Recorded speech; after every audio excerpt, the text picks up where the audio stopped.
मैं प्रवीण जनशक्ति स्कूल की तरफ से आपका अपने YouTube चैनल UP50 स्टडी अड्डा में स्वागत करता हूं। हम लोगों ने परावर्तन और अपवर्तन वाला पाठ पढ़ लिया था। इस पाठ में हमने दर्पण पढ़ा था, समतल दर्पण। उसके बाद हमने पढ़ा था अवतल दर्पण और उसके मुख्य बिंदु। उसके बाद हमने पढ़ा था अवतल दर्पण में प्रतिबिंब कैसे बनते हैं। तत्पश्चात हमने इसकी 5 स्थितियां पढ़ी थी। अब एक 6वीं स्थिति जो बची थी उसकी बात करते हैं। तो इस स्थिति में होता क्या है, वस्तु जो होती है वो ध्रुव और फोकस, इसको मुख्य फोकस कहते हैं, ध्रुव और मुख्य फोकस के बीच में कहीं वस्तु रखी जाती है जिसका प्रतिबिंब, तो वस्तु से 2 प्रकाश किरणें निकलती हैं। एक मुख्य अक्ष के समांतर होगी, ये कुछ ऐसे, जो परावर्तन के पश्चात मुख्य फोकस से होकर गुजरेगी। दूसरी ऊपर ऐसे ऊपर की तरफ जाएगी, जिस मार्ग से आई थी उसी पे जाएगी। जब हम उसी को पीछे ले जाएंगे उसी को, तो वो हमारे वक्रता केंद्र से होकर गुजरेगी। दोनों इस तरफ देखते हैं तो ये इनका स्पेस, बीच की जो दूरी है वो बढ़ती जाती है, जिसके कारण ऐसा लगता है कि पीछे ये कहीं एक दूसरे को प्रतिच्छेदित नहीं करेंगी। इसका तात्पर्य यह है कि ये इधर नहीं प्रतिच्छेदित करेंगी तो किधर करेंगी, उस साइड करेंगी। यहाँ पे देखिए, ये ऊपर की तरफ हम डॉटेड लाइन ले जा रहे हैं और यहीं पे एक दूसरे को ये प्रतिच्छेदित कर रही हैं। वहीं पे जो वस्तु है ये वाली, उसका प्रतिबिंब हमको प्राप्त होता है, जो वस्तु से आकार में बहुत बड़ा, देखिए आकार में काफी बड़ा है और सीधा बनता है। अब अगर हम देखें तो ये सीधा तो बन रहा है, परंतु दर्पण के पीछे की तरफ बन रहा है। दर्पण जिधर है उसके पीछे की तरफ बन रहा है। अर्थात ये जो प्रतिबिंब बनेगा वो कैसा होगा, आभासी होगा, यानी कि वर्चुअल इमेज क्रिएट करेगा। ठीक, ये एक वर्चुअल इमेज क्रिएट करेगा। अर्थात हम कह सकते हैं जो प्रतिबिंब बनता है वो यहाँ पे आभासी बनता है। अब इसका उपयोग कहाँ किया जाता है, यहाँ पे एक प्रश्न देखिए, कुछ ऐसा ही प्रश्न आपसे बहुविकल्पी के तौर पे पूछा जाता है। हाई स्कूल की परीक्षा में यह प्रश्न कई बार आया है। किसी वस्तु का प्रतिबिंब परावर्तन के पश्चात सीधा वस्तु से छोटा आभासी बनता है, तो बताना है आपको कि वह किस प्रकार का दर्पण होगा। तो छोटा यदि कह रहा है, आभासी कह रहा है, आभासी यहां भी बन रहा है मगर वस्तु से बड़ा बन रहा है। यहां अगर छोटा कहे तो समझ जाइए कौन सा दर्पण है, उत्तल।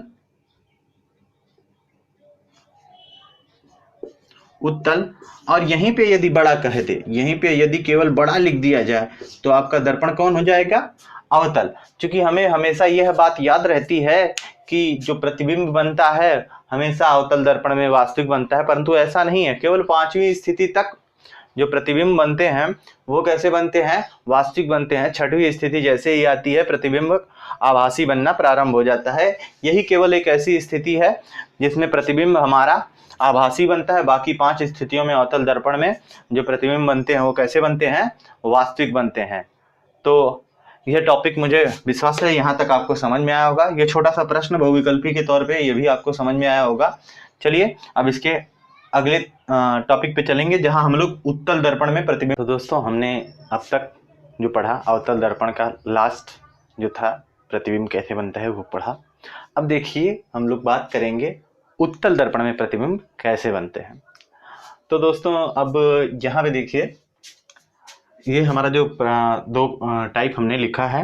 एक, जब वस्तु अनंत पर हो तब प्रतिबिंब कैसा बनता है। दूसरा, जब वस्तु ध्रुव के सामने हो तो प्रतिबिंब कैसा बनता है। तो आइए देखते हैं कैसे प्रतिबिंब यहाँ पे बनते हैं। तो देखिए यहाँ पे हमारी वस्तु है, ये हमारी वस्तु है, इसका नाम हम लोग लिखते हैं ए बी। ये वस्तु अनंत दूरी पर है, तो अनंत दूरी पर यदि कोई वस्तु रखी रहती तो वहां से जो भी प्रकाश किरणें आती हैं तो वह एक स्रोत तक पहुंचते या जो परावर्तक तल है वहां तक पहुंचते वह सीधी रेखा में मान ली जाती हैं, या आप कह सकते हैं मुख्य अक्ष के क्या हो जाती हैं, समांतर हो जाती हैं। अब यहाँ पे देखिए ये दोनों प्रकाश किरणें जो आ रही हैं ये मुख्य अक्ष के क्या हो गई, समांतर हो गई। जब कोई प्रकाश किरण मुख्य अक्ष के समांतर है, तो हमने इससे पहले पढ़ा था कि यदि कोई प्रकाश किरण मुख्य अक्ष के समांतर है तो परावर्तन के पश्चात कहाँ से होकर गुजरती है, तो वो फोकस से, मुख्य फोकस से होकर गुजरती है। तो देखिए यहाँ से ये यहाँ से तो रिफ्लेक्ट होगी, परंतु इसको पीछे जब लेके आएंगे तो यहाँ कहाँ से गुजरेगी, मुख्य फोकस से गुजरेगी। अब इसी प्रकार से यहाँ भी देखिए मुख्य फोकस से गुजर रही है, तो दोनों जब एक दूसरे को जहाँ प्रतिच्छेदित कर रही है वहीं पे क्या बनेगा, हमारा प्रतिबिंब बनेगा। अब देखिए ये जो प्रतिबिंब बनेगा कैसा बनेगा, तो देखिए यह प्रतिबिंब कैसा बनेगा, बिंदु के समान छोटा बनेगा, क्योंकि पीछे बन रहा है और जो प्रकाश किरणें हैं वो कैसी हैं, डाटेड हैं, इसलिए क्या होगा, ये डाटेड प्रकाश किरणें, इसलिए यह प्रतिबिंब कैसा होगा, आभासी होगा। अब आते हैं देखते हैं कि यह प्रतिबिंब कहाँ बनेगा, तो यह प्रतिबिंब बन रहा है दर्पण के ठीक पीछे, तो दर्पण के पीछे बनेगा। तो इस प्रकार से हम कह सकते हैं यदि कोई वस्तु अनंत पर रखी हो किसी उत्तल दर्पण के सामने, तो उसका जो प्रतिबिंब बनेगा कहाँ बनेगा, दर्पण के ठीक पीछे बनेगा, आभासी बनेगा और वस्तु से बहुत ही छोटा बनेगा।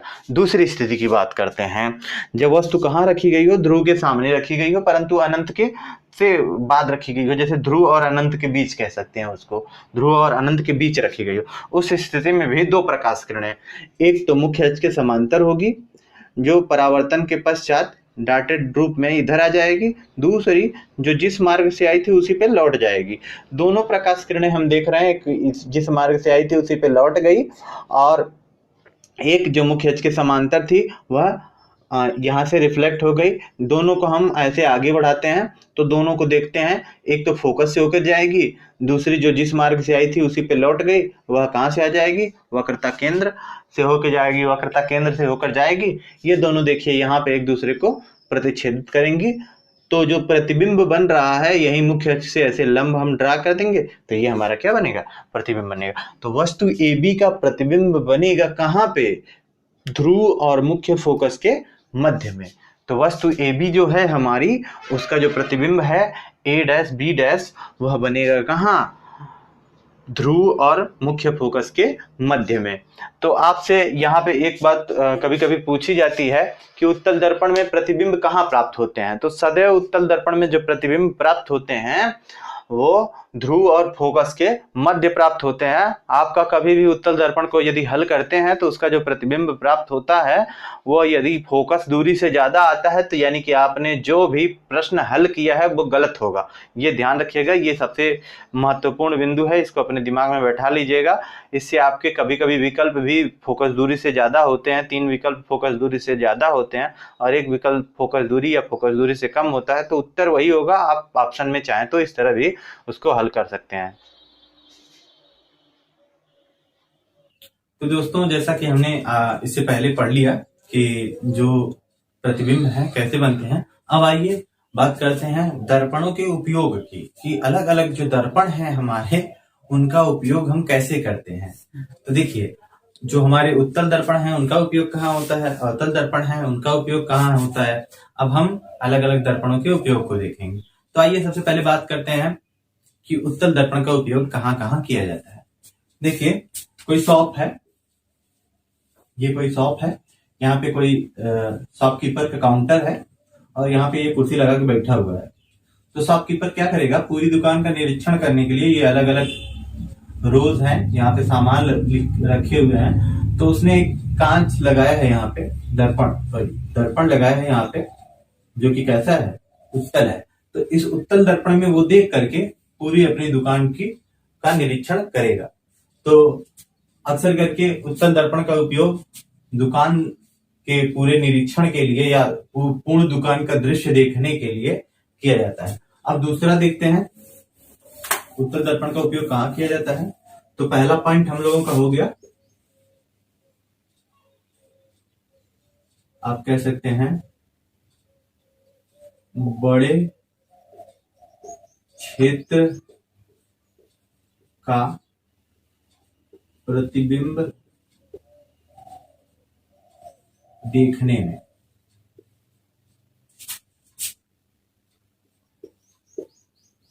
तो बड़े क्षेत्र का प्रतिबिंब देखने में भी इसका उपयोग किया जाता है। अब आते हैं, बात करते हैं उत्तल दर्पण का उपयोग कहाँ किया जाता है। तो आपने दार्जिलिंग अगर घूमा होगा तो वहां पे या कुछ बड़ी बड़ी फैक्ट्रियां जो होती हैं वहां पे कुछ ऐसे मोड़ होते हैं। तो इन मोड़ों पे क्या होता है, यहाँ पे मान लीजिए बिल्डिंग्स हैं, बहुत सारे बिल्डिंग्स हैं। तो जब कोई गाड़ियां या कोई यहाँ पे वाहन यहाँ से होकर गुजरता है तो उस वाहन को इधर से आने वाले वाहन का कुछ पता नहीं रहता है। तो इससे क्या हो सकता है कि व्यक्ति इस वाहन से टकरा जाएगा। अतः बीच में क्या होते हैं, ऐसे ही यहाँ पे कोनों पे ऐसे ही आपको मिल जाएंगे ऐसे कुछ उत्तल दर्पण लगे हुए। यहाँ पे कोनों पर आपको क्या मिल जाएंगे, उत्तल दर्पण लगे हुए, जो क्या करते हैं अलग अलग डायरेक्शन में ऐसे दोनों तरफ लगे हुए मिल जाएंगे, जो इधर से आने वाली गाड़ियों को आपको दिखाएंगे।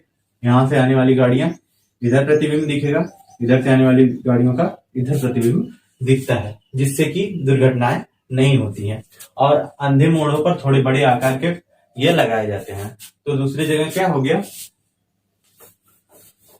आप कर सकते हैं दूसरा पॉइंट,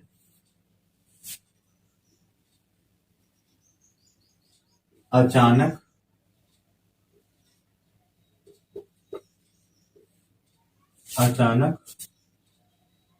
मोड़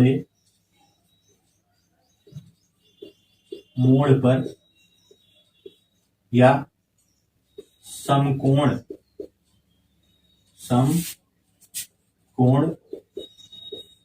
वाले मोड़ पर। तीसरा उपयोग कहाँ किया जाता है उत्तल दर्पण का, तो तीसरा उपयोग किया जाता है साइड मिरर के रूप में।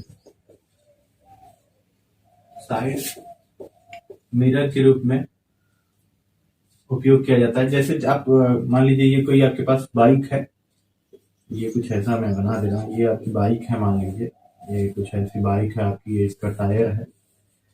तो यहाँ पे आपके हैंडल होंगे ऐसे कुछ, तो हैंडल के ठीक ऐसे बगल में ऐसे उठा हुआ आपका दर्पण होता है। ये साइड मिरर होता है, ये वाला जो लगा होता है वो कैसा दर्पण होता है, तो ये कैसा है, उत्तल दर्पण होता है। कैसा होता है, उत्तल दर्पण होता है। क्यों लगाया जाता है, अगर मान लीजिए हम अवतल दर्पण यदि यहाँ पे उपयोग कर लें तो पीछे चलने वाली गाड़ी कुछ दूर आएगी और वो उल्टी हो जाएगी, और कुछ दूर आएगी बहुत बड़ी आकार की हो जाएगी, थोड़ा और करीब आएगी तो पता चला एकदम छोटे आकार की हो जाएगी। और हमेशा आपको 5 स्थितियां मैंने बताई थी, पांचों में उल्टी रहती है, और थोड़ी करीब आ जाएगी, फोकस और ध्रुव के मध्य तो सीधी हो जाएगी और बड़ी हो जाएगी। इससे आपको हमेशा उल्टा सीधा प्रतिबिंब प्राप्त होगा, जिससे बचने के लिए हम क्या करते हैं, उत्तल दर्पण का उपयोग करते हैं। इसीलिए यहाँ पे अवतल दर्पण का उपयोग नहीं किया जाता। तो अक्सर करके हम जो साइड मिरर होते हैं, बसों के हो गए चाहे टू व्हीलर्स के हो गए, वहां पे हम कौन से मिरर का उपयोग करते हैं, उत्तल दर्पण का उपयोग करते हैं, या कॉन्केव मिरर का उपयोग करते हैं, सॉरी कॉन्वेक्स मिरर का उपयोग करते हैं। तो ये देखिए ऐसे ही ये कुछ उपयोग थे उत्तल दर्पण के। अब हम लोग बात करेंगे किसकी, अवतल दर्पण के उपयोग। दोस्तों जो अभी तक हमने पढ़ा वो था उत्तल दर्पण का उपयोग। अब हम लोग देखेंगे अवतल दर्पण का उपयोग। तो आइए देखते हैं अवतल दर्पण का उपयोग हम कैसे करते हैं। तो देखिए अवतल दर्पण, यहाँ पे जो आपके पास ये टॉर्च होती है उसको तो आपने देखा ही होगा, ऐसी वाली, भाई इन्वर्टर होगा तो नहीं देखे होंगे, बट अभी भी तो उपयोग में आती है। यहाँ पे एक कटोरी जैसा आवरण लगा होता है जिसे पॉलिशिंग की गई होती है, उसके अंदर एलईडी या बल्ब जो भी रहता है लगा होता है। तो ये जो एलईडी या बल्ब लगा होता है वो जो जिस कटोरी में फिट होता है वह कटोरी ही किसकी, कौन सा दर्पण होता है, अवतल। आपने देखा होगा जो गाड़ियाँ होती हैं उनकी जो आगे की लाइट होती है, जिसे हम लोग फ्रंट लाइट या सर्च लाइट के नाम से जानते हैं, वो जो लाइटें होती हैं उसमें ये मान लीजिए कोई गाड़ी है बड़ी सी, ये मान लीजिए कोई 4 व्हीलर है, ये उसका बैकग्राउंड हो गया, ये तो ये ड्राइवर साहब बैठते हैं, तो यहाँ पे जो कांच लगा होता है वो जो दर्पण लगा होता है यानी कि वो कैसा होगा, ये मान लीजिए 2 टायर्स हैं इसकी गाड़ी के, ये रहे दोनों टायर, ठीक है, ये रही गाड़ी और ये इसके टायर हो गए। तो यहाँ पे जो लगा होता है, यहाँ पे जो लगा होता है सिस्टम, जो कटोरी जैसा आवरण लगा होता है जहाँ बल्ब लगे होते हैं, तो ये दोनों किसके कौन से दर्पण होते हैं? अवतल दर्पण होते हैं। कौन सा मिरर? Concave mirror. ये आपका कॉनकेव मिरर होता है। तो हमने 2 ठो देखा, जो टॉर्च होती हैं उसमें और जो गाड़ियों की सर्च लाइट होती है उसमें, दोनों में लगा होता है। और जिस प्रकार का भी चिकित्सा किया जाता है, चिकित्सा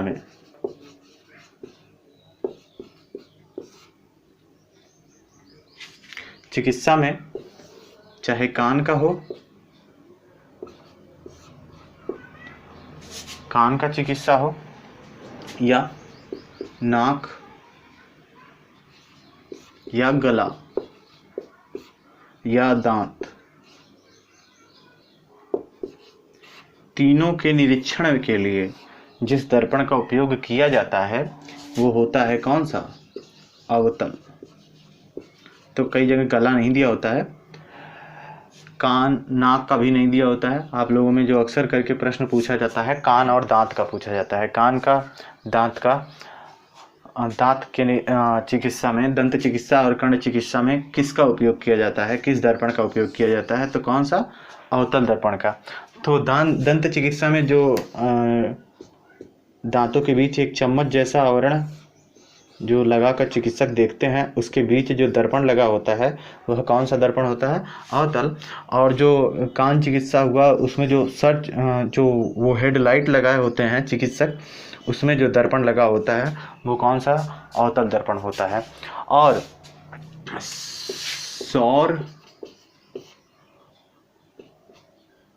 सौर भट्ठियां जो होती हैं, वहां पे जो सूर्य का प्रकाश होता है उस पुंज को एकत्रित करने के लिए, जो पड़ने वाला प्रकाश होता है उसे एकत्रित करके किसी एक पॉइंट पर गिराने के लिए भी सौर भट्ठियों में किस दर्पण का उपयोग किया जाता है? अवतल दर्पण का उपयोग किया जाता है। तो हमने देखा अवतल दर्पण का उपयोग कहाँ कहाँ किया जाता है? मुख्यतः सर्च लाइट में, चिकित्सा में और सौर भट्ठियों में किया जाता है।